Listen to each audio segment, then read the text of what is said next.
Hi friends, ഇന്നത്തെ വീഡിയോയിൽ നമ്മൾ ചെയ്യുന്നത് കണവ തോരനാണ് നമ്മൾ ചെയ്യുന്നത്. വളരെ എളുപ്പത്തിൽ നമുക്ക് ചെയ്യാൻ പറ്റും. നമ്മൾ സാധാരണ തോരൻ ചതയ്ക്കുന്ന പോലെ നമുക്ക് കല്ലിലോ മിക്സിയിലൊക്കെ വെച്ച് ചതയ്ക്കേണ്ട അങ്ങനെയൊന്നും ചെയ്യേണ്ട. നമുക്ക് വളരെ ഇൻസ്റ്റൻ്റായിട്ട് ചെയ്യാൻ പറ്റും. അതിൻ്റെ കൂടെ നമ്മൾ പുട്ടും ചെയ്തിട്ടുണ്ട്. നമ്മൾ ചൂട് ചേർത്ത് രണ്ടും കൂടെ ആകുമ്പോഴത്തേനും കിടുക്കാച്ചി കോമ്പിനേഷൻ ആയിരിക്കും. നമുക്ക് എന്തായാലും വീഡിയോയ്ക്ക് കിടക്കാം. As always welcome back to the channel and I hope you guys are doing absolutely fine. അപ്പോൾ നമ്മൾ എടുത്ത് വെച്ചേക്കുന്നത് നമ്മൾ നാളികേരം സ്ക്രേപ്പ് ചെയ്തതാണ് നമ്മൾ എടുത്ത് വെച്ചേക്കുന്നത്. പിന്നെ നമ്മുടെ ഇഞ്ചിയുണ്ട്, വെളുത്തുള്ളിയുണ്ട്, പിന്നെ നമ്മുടെ ഈ തോട് പുളി എന്ന് പറയുന്ന കുടംപുളി അതാണ്. പിന്നെ നമ്മുടെ ഒരു സവാള നമ്മൾ ചെറിയ കഷ്ണങ്ങളായിട്ട് അരിഞ്ഞ് വെച്ചേക്കുന്നുണ്ട്.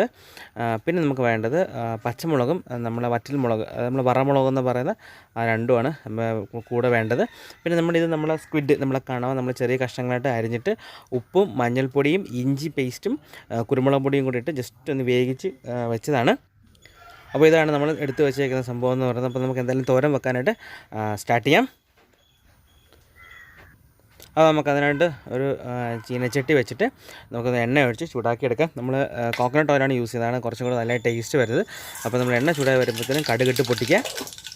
കടുക് ഒന്ന് പൊട്ടി വന്നു കഴിഞ്ഞാൽ നമ്മുടെ കറിവേപ്പില കുറച്ച് കൂടുതലിടുന്ന നല്ല ടേസ്റ്റും നല്ല ഫ്ലേവറും ആയിരിക്കും നമ്മുടെ തോരന് കിട്ടുന്നത്. അത് കഴിഞ്ഞാൽ നമ്മൾ ജസ്റ്റ് കഷ്ണങ്ങളായിട്ട് അരിഞ്ഞ് വെച്ചേക്കുന്നത് നമ്മൾ സവാള ചേർക്കും. സവാള ഒന്ന് നല്ലതുപോലെ ഒന്ന് വഴറ്റിയെടുക്കണം. ഒരു ബ്രൗൺ കളർ ആവുന്ന വരെ ഒന്ന് വഴറ്റിയെടുക്കണം. അതിൻ്റെ ഗ്യാപ്പിൽ തന്നെ നമുക്ക് ഇഞ്ചിയും വെളുത്തുള്ളിയും കൂടെ ഇട്ട് കൊടുക്കാം. വെളുത്തുള്ളി വേണം ജസ്റ്റ് ചതച്ചിടും, അല്ലെങ്കിൽ മുഴുവൻ ഇട്ടാലും കുഴപ്പമില്ല. ഇഞ്ചി പൊടിയായിട്ട് അരിഞ്ഞതാണ് പേസ്റ്റ് ആക്കാം. കാരണം ഓൾറെഡി നമ്മൾ പേസ്റ്റ് നേരത്തെ സ്ക്വിഡിലിട്ട് വേവിച്ചിട്ടുണ്ട്. അപ്പോൾ ജസ്റ്റ് ഒന്ന് അരിഞ്ഞ് ചേർത്താൽ മതി. അത് കഴിഞ്ഞാൽ നമ്മുടെ പച്ചമുളക്.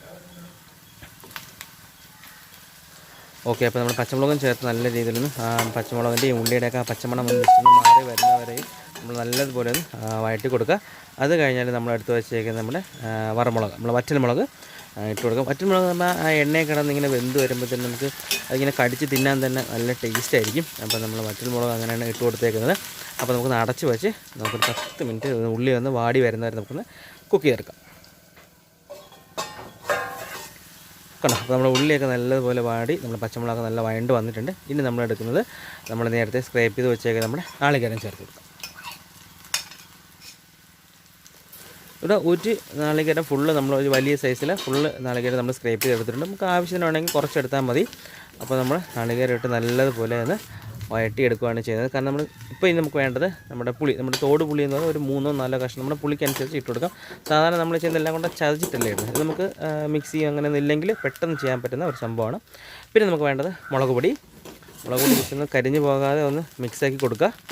അതിൻ്റെ കൂടെ തന്നെ നമ്മൾ നേരത്തെ പെപ്പർ പൗഡർ ഇട്ടിട്ടുണ്ട്. ഇപ്പോൾ നമുക്ക് എരിവ് തോന്നുന്നുണ്ടെങ്കിൽ മാത്രം കുറച്ചാണെന്ന് തോന്നുന്നുണ്ടെങ്കിൽ മാത്രം കുറച്ച് പെപ്പർ പൗഡറും കൂടെ നമുക്കൊന്ന് ആഡ് ചെയ്ത് കൊടുക്കാം. എന്നിട്ട് നല്ലതുപോലെ ഒന്ന് ഇളക്കി യോജിപ്പിക്കുക. ഒരു 1/2 ഗ്ലാസ് വെള്ളം, അതായത് നമുക്ക് ആ തേങ്ങ ജസ്റ്റ് ആ മസാലയൊക്കെ ഒന്ന് പിടിക്കാൻ വേണ്ടിയിട്ട് 1 ഗ്ലാസ് വെള്ളം നമുക്കൊന്ന് ഒഴിച്ച് കൊടുക്കാം. അപ്പോൾ ഇതൊന്ന് ജസ്റ്റ് ഒന്ന് ചൂടായി നമ്മൾ മസാലയൊക്കെ ഒന്ന് സിങ്കാകാൻ വേണ്ടി മാത്രം നമ്മൾ വെള്ളം ഒഴിച്ച് കൊടുത്താൽ മതി. പിന്നെ ഒന്ന് അടച്ച് വെക്കാം. കണ്ടോ, ഇപ്പോൾ നമ്മുടെ മസാലയൊക്കെ നല്ല തിളച്ച് നമ്മളെല്ലാം വെന്ത് അതിൻ്റെ ജ്യൂസൊക്കെ ഇറങ്ങി അങ്ങോട്ടും ഇങ്ങോട്ടും എല്ലാവരും പിടിച്ച് നല്ല സിങ്കായിരിക്കുന്നുണ്ട്. ഇത് നമ്മൾ വേവിച്ച് വെച്ചേക്കുക നമ്മുടെ നമ്മുടെ കണവ സ്ക്വിഡ് ചേർത്ത് കൊടുക്കാം. നല്ലതുപോലെ ഒന്ന് ഇളക്കി യോജിപ്പിക്കുക. നല്ലതുപോലെ ഒന്ന് മിക്സാക്കി ഇനി നമ്മുടെ എല്ലാം കൂടെ ജസ്റ്റ് ഒന്ന് വെന്ത് സെറ്റായി വരുന്ന സമയം മാത്രമേ നമുക്ക് വേണ്ടൂ. ബാക്കിയൊക്കെ നമ്മൾ റെഡിയാക്കി വെച്ചിട്ടുണ്ട്. അപ്പോൾ നമുക്കൊന്ന് അടച്ച് ഒരു 5 മിനിറ്റ് ഒന്ന് ആ വെള്ളത്തിനെ ഒന്ന് വറ്റി ഒന്ന് ഡ്രൈ, തോരൻ്റെ കണ്ടീഷൻ ഒന്ന് ഡ്രൈ ആയി വരുന്നവരെ ജസ്റ്റ് ഒന്ന് അടച്ച് വെച്ചാൽ മതി. ഇപ്പോൾ നമ്മുടെ തോരൻ സെറ്റായിട്ടുണ്ട്. കംപ്ലീറ്റ് വെള്ളമൊക്കെ ഡ്രൈ ആയിട്ട് നല്ല തോരൻ കറക്റ്റ് തോരനായിട്ടുണ്ട്. അപ്പോൾ ഇതാണ് നമ്മൾ വളരെ സിമ്പിളായിട്ട് ചെയ്യാൻ പറ്റുന്ന സ്ക്വിഡ് അല്ലെങ്കിൽ നമ്മുടെ കണവ തോരൻ എന്ന് പറയുന്നത്. അപ്പോൾ നമുക്ക് എന്തായാലും ഒരിഞ്ഞ് നല്ല അടിപൊളിയായിട്ടുണ്ട്. അപ്പോൾ ഇനി നമുക്കിത് സെർവ് ചെയ്യുക എന്നുള്ളതാണ് ഇനി അടുത്ത് വരുന്ന ചടങ്ങെന്ന് പറയുന്നത്. കണ്ടോ, അപ്പം നമ്മുടെ സ്ക്വിഡ് ആ വറമുളകും ഒക്കെ നല്ല എണ്ണയിൽ മുരിഞ്ഞ് നല്ല സെറ്റായിട്ടിരിപ്പുണ്ട്. പിന്നെ നമ്മുടെ നല്ല ചൂട് പുട്ടും നമ്മളതേ സൈഡിൽ ആക്കി വെച്ചിട്ടുണ്ട്. കണ്ടോ, നമ്മൾ ചിരട്ടപ്പുട്ടാണ്. ഇത് രണ്ടും കൂടെ കഴിച്ചാൽ അസാധ്യ അടിപൊളി കോമ്പിനേഷനാണ്. അപ്പോൾ നിങ്ങൾ എന്തായാലും വീട്ടിൽ ഒരു ഇതേപോലെ വളരെ ഇൻസ്റ്റൻ്റായിട്ട് നമുക്ക് വളരെ പെട്ടെന്ന് ചെയ്തെടുക്കാൻ പറ്റുന്ന ഒരു സ്ക്വിഡിൻ്റെ തോരനാണ്. അപ്പം നിങ്ങൾ ഇതേ കൂട്ടുന്ന വീട്ടിൽ ട്രൈ ചെയ്ത് നോക്കുക. നല്ല മഴ സമയമൊക്കെ ആണെങ്കിൽ ഇതും ഒരു കട്ടനൊക്കെ ആണെങ്കിൽ പൊളിയായിരിക്കും. അപ്പോൾ നിങ്ങൾ എന്തായാലും വീട്ടിൽ ട്രൈ ചെയ്ത് നോക്കുക. ഇഷ്ടപ്പെട്ടെങ്കിൽ ഞങ്ങൾ വീഡിയോ ലൈക്ക് ചെയ്യുക, ഷെയർ ചെയ്യുക. അതോടൊപ്പം തന്നെ നമ്മുടെ ചാനലൊന്ന് സബ്സ്ക്രൈബ് ചെയ്യുക. അതോടൊപ്പം നിങ്ങളുടെ കമൻസും ഞങ്ങളെ ഒന്ന് അറിയിക്കുക. അപ്പോൾ നമുക്ക് മറ്റൊരു വീഡിയോയിൽ കാണുന്നവരെ ബൈ ഫ്രണ്ട്സ്.